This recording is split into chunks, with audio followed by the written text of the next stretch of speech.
Hello everyone, welcome to Understanding Physics, in which I will try to guide you through understanding physics. So today on General Physics 1, we want to talk about the static equilibrium. And so this is the final part in the mechanics series. And so after this we will start to use this mechanics and start to use theories to develop the understanding of fluids, of heats, and etc. So, before we get started, if you want more of these videos, please consider subscribing as well as liking the video, as it means a lot to me. So, we should now start to go into the chapter of static equilibrium. So, so the first thing to ask is, what are the conditions for for equilibrium? So, the conditions for equilibrium is as follows. First, the sum of the force should be zero. And second, the sum of the torque should be zero. And so why why is this the case?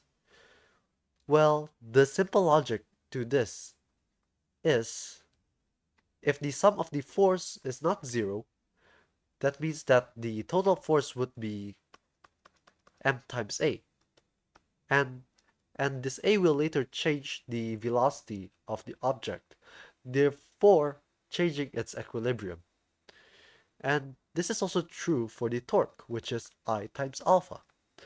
And so you want the alpha to be 0 or the A to be 0 for this entire thing to be in equilibrium. And so you might also think about another question, which is if the if the body is moving, is it still in equilibrium? The answer is yes, as long as it is not accelerating or changing its angular velocity. So it is okay for the v and omega to be not zero. Is okay. Is not zero is okay. But for a static equilibrium, you want the v and the omega to be zero. This is for static equilibrium. As the name implies, it must not move. So we have already discussed the conditions for equilibrium. So now we want to start to discuss about the applications of having this equilibrium, which one of the cases is something which we always use, which is the center of gravity. So, so what is the center of gravity truly is? So the best way for me to explain this is to actually to go straight into the example. So let's just state I have a arbitrary of object with a certain mass density. And so if if I assume a origin anywhere, I could define each point to have a position vector as well as a weight going down. And this is the torque. So we know the sum of the torques is the R cross the force, which is the mi, the sum, times G. Sorry, it should be, yeah, we could just write it like that. So it's the position cross product that with the mass as well as the gravitational acceleration. But now if you actually realize about this, we could actually write this down to be Ri cross mi over m. No, sorry. The cross should be there. It's Ri mi divided by the mass cross product that with mg. And you would actually realize about this. This thing here is the position of the center of mass. And then you take the cross product of the weight of the object. And so this brings into realization that for this object to be in equilibrium, you want the position vector to be to be parallel to the weight vector. So, for example, if I have the position vector to go downwards, that means that the weight should go downwards. Same thing, if I have the position vector of the center of mass to be upwards, it should go downwards. It couldn't be to the side. And so this is a way for you to define where is the center of mass of an object by using gravity. So one of the applications is to have, for example, a a a string as well as a object. And so if you let it dangle, it will later gonna find a equilibrium in which its center of mass will be downwards. So that means that there won't be any more torque. And so the center of gravity is also defined to be the same thing as the center of mass, as long as it is near Earth's surface, where m times g will work. So this is one of the uses that you could actually the use the use the static equilibrium for. So after we have already discussed about the center of gravity, we can start to talk about stability. So what is stability? So stability is where if you actually disturb a system, it will later revert to its original position or not. So there are multiple examples of this. For example, if you are in a hill and then you have an object here, if I nudge it a little bit, it will later roll down. It will change its equilibrium position. Compared to it, if I have a valley and then I have an object here, this object will later have its equilibrium at this bottom portion here. And so this is one of the ways for you to actually to define stability. So this is something which we call as a unstable equilibrium. And in here, this is a stable equilibrium. And so there is, and so there's also another thing which we call as a unstable, sorry, a neutrally stable.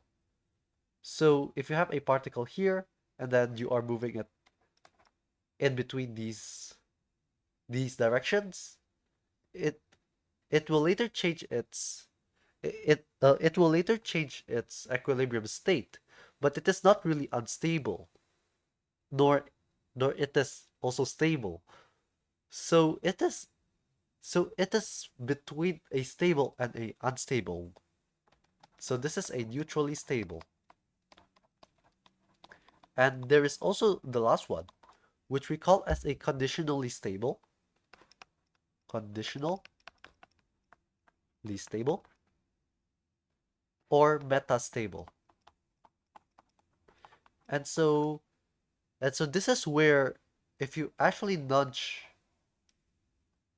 this object to be much more further than expected, it will later be unstable. But if you actually nudge it a little bit, it will be in between these two. That means that it is still stable. So this is one of the important things for you to actually to remember because this is always used no matter if you are doing physics or even mathematics. Since in mathematics there are also series which will actually diverge, and they are normally a unstable equilibrium point. And so these are some things that you need to actually to remember about stability. So the way that we could actually define stability in physics is by using the potential energy. So if we actually see like in here like in here we do have hills and valleys. And if you remember about the potential energy of gravity, it is mgh. Or basically, it will also depend on the height. So basically, these are like the hills and valleys as they don't really change its orientation as well. So this could be used to define stability for physics. So one of the stabilities is that for is that for something to be in equilibrium, it has to be the du over dx has to be 0. And why is this? So basically, this means that the potential energy change would be 0. So that means that there won't be any change into kinetic energy or other forms of energy when when you change its position a little bit. And so, how do we define a stable and a unstable equilibrium? The way that we do this is by using the second derivative. So, if it is less than 0 or more than 0. And so, if you remember from mathematics, you would know that for a d squared u over dx squared, this is where you have a parabolic shape. So this is a stable equilibrium. Oh, sorry. Uh, it is greater than and less than. And then for this one, it is a less than, so this is unstable. And so if it is 0, it it could be stable, it could be unstable, it could be metastable, or it could also be neutrally stable. Oh, and anyways, these things here doesn't really define it to be stable everywhere. This is a definition for a conditionally stable state. So this is something for you to also to keep in mind with. So after we have already discussed all of these applications of equilibrium as well as stability, I will take this example into a normal case in which if you have a spring, what is its equilibrium point? So let's just say that no. We will just do this case in which we have a spring with K, the the the equi the equilibrium position is x equals to 0, and then it will later be moved a little bit to the left or to the right. And the question is, why is it stable, or why is it a equilibrium's stable state? So the way for you to describe why this object is in a stability is by looking at its potential energy, which is half kx squared. So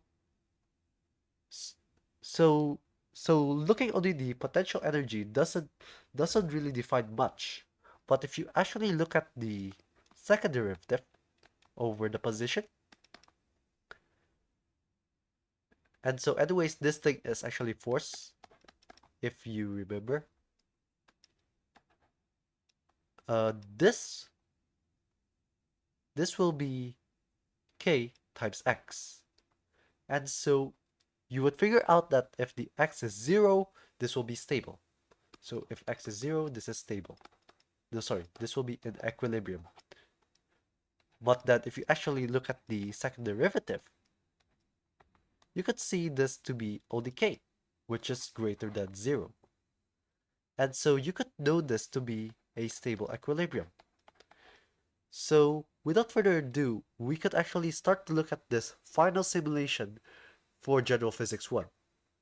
So in here, you could see this simulation that I have already made for the 6th chapter, which has to do with springs, as well as the potential energy.